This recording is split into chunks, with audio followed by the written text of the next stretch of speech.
Time now for Sid Sixero. This is where I get to talk about anything for 60 seconds every day. It's a nice gig. Start the clock, please. Here's what's on my mind this morning. I'm hoping later today the Blue Jays and their fans get some good news from our federal government. Toronto, who've called Dunedin and Buffalo home since October of 2019, not making that up, have said all the right things and done all the right things, hoping to be allowed to play at Rogers Centre sometime this month or next month. It's tough to get a read on the federal government on this issue, but yesterday, the door into the decision-making process was cracked open slightly by Deputy Chief Public Health Officer Howard New. Dr. New said that Toronto's bid to come home was, quote, trending in the right direction, end quote.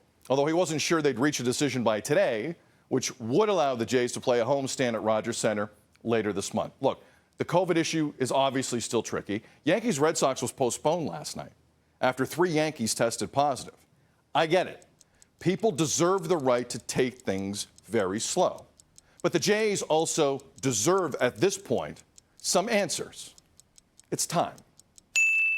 Ben Nicholson-Smith of Sportsnet. I don't know if he agrees with me.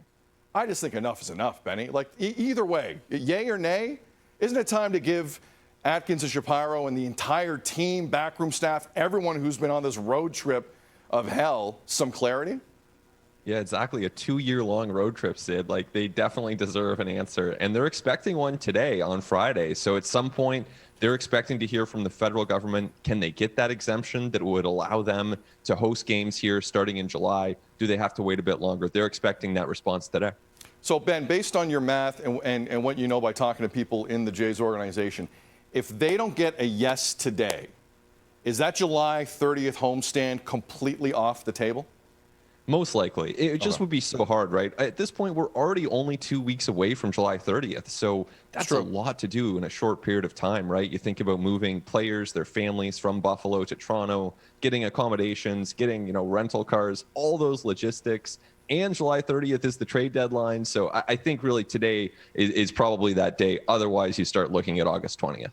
Ben, I've been pretty impressed with how the Jays have played this publicly. They've been very neutral. They have done everything the way the government would like it to do. There's been nothing offside said publicly. But I did notice this week that the Jays, in probably their most aggressive PR move yet in this story, laid out there what the proposal is to the federal government. It was some people might not think that was a big move, but considering the tenor of these talks, I thought it was the most aggressive thing I've seen yet. Do you think it'll work? Well, first of all, I totally agree with you. In the context of how this whole discussion has gone, that actually did stand out. Those messages did seem very pointed.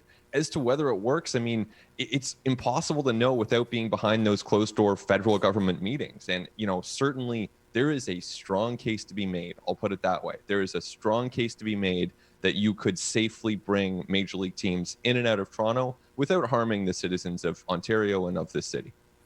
Ben, quickly in 20 seconds. Does clarity on this issue matter to the point where they probably won't make the playoffs until they get this out of their head and can just focus on the games? It's hard to know. It can't help, right? This is a pretty big distraction. I mean, not knowing where you're going to live, like that cannot help. Agree. So, I agree. Hopefully, like you said off the top, they can get some answers and hopefully they're back in Toronto before too long. We should find out today. Boy, I will be watching my Twitter account. Follow Ben Nicholson-Smith on Sportsnet. He and Shadi Viti and Arden's one. They do a tremendous job. Ben, have a great weekend. Appreciate it, brother. Thank you. You too. Thanks, Sid. He's great. Give him a follow on Twitter. Read his stuff on sportsnet.ca. He's fantastic. Coming up, we are officially, Ontario, into step 3 of reopening. Congratulations. You made it. Good job.